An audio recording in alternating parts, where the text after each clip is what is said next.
Friends అందరికీ నమస్కారం. Doctor ముసుగులో రాక్షసి అందరూ షాక్. అసలు ఏం జరిగింది ఏంటి వివరాలు తెలుసుకుందాం. వీడియో పూర్తిగా చూడండి. అలాగే తప్పకుండా లైక్ చేయండి. మరిన్ని అప్డేట్స్ కోసం ఛానల్ని సబ్స్క్రైబ్ చేసుకోండి. ప్రభుత్వం నుంచి వచ్చే ముఖ్యమైన అప్డేట్స్ అన్నీ కూడా ఎప్పటికప్పుడు మన ఛానల్ ద్వారా మీకు ముందుగానే తెలియచేయడం జరుగుతుంది. అలాగే వీడియోను ఒక లైక్ చేస్తే మరింత మందికి సమాచారం చేరుతుంది. వివరాల్లోకి వెళ్ళిపోదాం. డాక్టర్ ముసుగులో రాక్షసి అమెరికాలో సంచలనం రేపుతున్న భారత సంతతి మహిళా కేసు. అమెరికాలో తన 4 ఏళ్ల కుమార్తెను హత్య చేసి అది ప్రమాదవశాత్తు స్విమ్మింగ్ పూల్లో పడి చనిపోయిందంటూ కట్టుకదలిన భారత సంతతి డాక్టర్ నేహా గుప్తా ఉదంతం మరోసారి సంచలనంగా మారింది. ఈ కేసుకు సంబంధించి తాజాగా అమెరికా పోలీసులు సంచలనమైన 911 అత్యవసర కాల్ రికార్డింగ్ను విడుదల చేశారు. పోలీసులు తెలిపిన వివరాల ప్రకారం జూన్ 2025 ఫ్లోరిడాలోని ఎల్ పోర్టల్లో ఉన్న ఒక హాలిడే రెంటల్ ప్రాపర్టీ వద్ద ఈ ఘటన జరిగింది. పీడియాట్రిషియన్ పిల్లల వైద్యురాలైనటువంటి నేహా గుప్తా తన కుమార్తె అరియా పూల్లో పడిపోయిందని పోలీసులకు ఫోన్ చేశారు.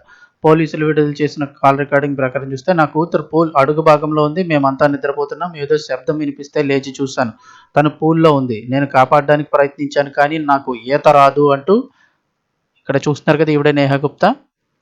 ఈత రాదు అని నేహా ఆందోళనగా మాట్లాడుతున్నట్టు రికార్డింగ్లో ఉంది. అయితే ఈ రెస్క్యూ టీం వచ్చి పాపను బయటకు తీసి ఆసుపత్రికి తరలించగా అప్పటికే చిన్నారి మృతి చెందినట్లు వైద్యులు ధృవీకరించారు.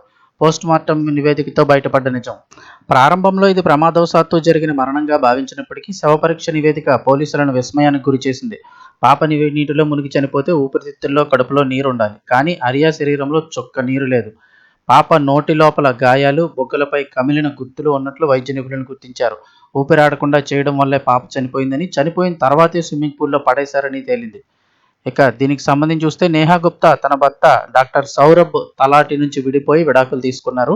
వారి మధ్య కుమార్తె కస్టడీ కోసం కోర్టులో వివాదం నడుస్తోంది. తన అనుమతి లేకుండానే నేహా పాపను ఓక్లహోమా నుంచి ఫ్లోరిడాకు తీసుకొచ్చిందని సౌరభ్ పోలీసులకు తెలిపారు.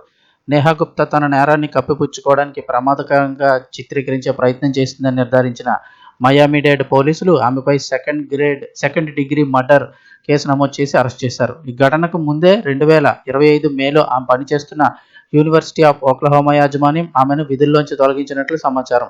ప్రస్తుతం ఈ కాల్ రికార్డింగ్ బయటికి రావడంతో అమెరికాలోని భారతీయ సమాజంలో ఈ కేసు తీవ్ర చర్చనీయాంశంగా మారింది. డాక్టర్ ముసుగులో ఉన్న రాక్షసి అంటూ ఎన్ఆర్ఐలు తీవ్ర స్థాయిలో మండిపడుతున్నారు.